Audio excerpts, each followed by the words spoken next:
ini akan mewawancarai salah satu dari anggota BPBD untuk memenuhi tugas mata kuliah mitigasi bencana dengan judul pendugaan tingkat kerawanan bencana.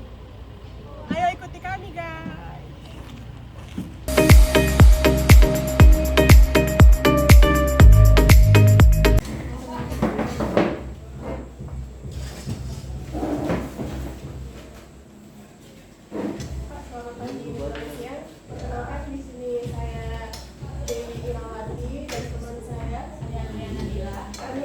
Dari mahasiswa UNSU jurusan biologi. Di sini kami ingin meminta sedikit informasi dari Bapak tentang mata kuliah kami yang berjudul mitigasi bencana. Sebelumnya bisa Bapak memperkenalkan diri terlebih dahulu. Nama saya Muhammad Surya. Saya di sini ditugaskan di Pusdamok BPBD Kota Binjai. Pak, langsung saja ya Pak.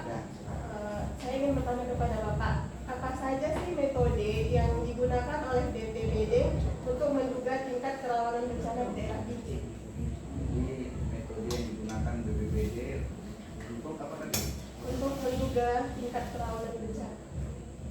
Jadi sifatnya kita gini, sifatnya kita tidak ada namanya menduga, tapi tetap setiap di daerah itu, setiap beberapa wilayah itu kita ada yang namanya satgas untuk bersinergi melakukan pengecekan gas.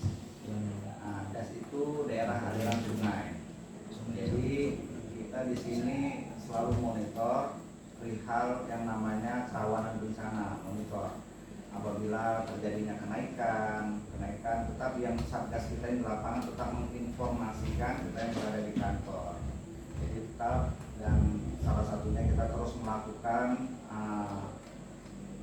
tindakan mitigasi, melakukan pembersihan sungai, membersihkan lingkungan, tujuannya untuk mengurangi yang namanya dampak sampah yang kira-kira bisa menghambat aliran sungai tersebut. Selanjutnya, apa tantangan terbesar yang dihadapi BPBD dalam menduga tingkat kerawanan bencana? Jadi, terima kasih. Jadi tantangan terbesar itu sebenarnya tidak ada sebenarnya tantangan besar sebenarnya, tergantung dari pribadinya masing-masing. Jadi BPBD terus melakukan yang namanya kegiatan namanya mitigasi, atau boleh saya kembangkan sedikit. Jadi BPBD Kota Binjai kita telah membentuk yang namanya lokasi-lokasi atau kawasan-kawasan yang namanya rawan bencana. Jadi kita di sini dari 37 kelurahan yang ada di Kota Binjai, kita di sini ada mempunyai 8 kelurahan yang sudah kita laksanakan mendeteksi yang namanya wilayah rawan bencana. Jadi apabila terjadi banjir genangan atau banjir akibat kenaikan dari beberapa sungai di Kota Binjai, kita tahu wilayah mana aja yang terdampak, wilayah mana aja kira-kira kalau ketinggian airnya sekian meter, wilayah mana yang sudah terdampak. Kita sudah ada data tersebut.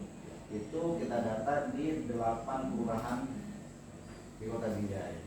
Itu sudah kita rampung menjadi kawasan rawan bencana di Kota Binjai dari 37 kelurahan. Apakah BPBD berkoordinasi Pak dengan instansi lain seperti BMKG atau pemerintah daerah dalam menduga kerawanan bencana? Selalu BMKG.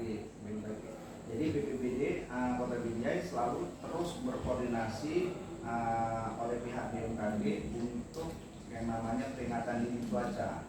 Jadi dari peringatan dini itu kita sudah bisa menghimbau, sudah bisa mengantisipasi apa bakalan perakiraan apa yang bakalan terjadi, cuaca apa yang bakalan terjadi di Kota Binjai, seperti mungkin ada angin kencang atau bakalan ada hujan dengan intensitas sedang, lebat, kita sudah tahu. Jadi dari situ kita menyiapkan diri atau kita mempersiapkan Satgas BPBD untuk standby di kantor apabila terjadi namanya bencana. Pak, selanjutnya dari mana saja BPBD memperoleh data untuk melakukan tingkat kerawanan bencana, Pak? Jadi untuk tingkat kerawanan bencana BPBD itu mengambil data dari stakeholder, dinas dinas terkait. Seperti saya bilang sebelumnya, jadi BPBD Kota Binjai tidak memutuskan komunikasi kita bersama tingkat kelurahan atau kepada kepala lingkungan. Jadi yang mempunyai wilayah itu dia mempunyai peran penting. Di mana sih warganya, berapa total warganya, wilayah mana sih warganya yang sering terdampak. Dari situ kita bisa ngambil kesimpulan, data pihak kelurahan masuk ke BPBD, BPBD bisa merangkum, itu namanya bisa terbentuk yang namanya kawasan-kawasan rawan bencana. Dari pihak-pihak kelurahan itu memberikan data ke kita. Kalau untuk teknologi atau alat yang digunakan Pak dalam proses penundaan rawan bencana? Teknologi yang kita gunakan untuk kalau saat ini BPBD tidak ada. BPBD Kota Binjai itu tidak ada alat yang bisa mendeteksi untuk wilayah kerentanan atau wilayah rawan bencana. Yang pastinya kita menggunakan komunikasi aja, komunikasi baik WA group.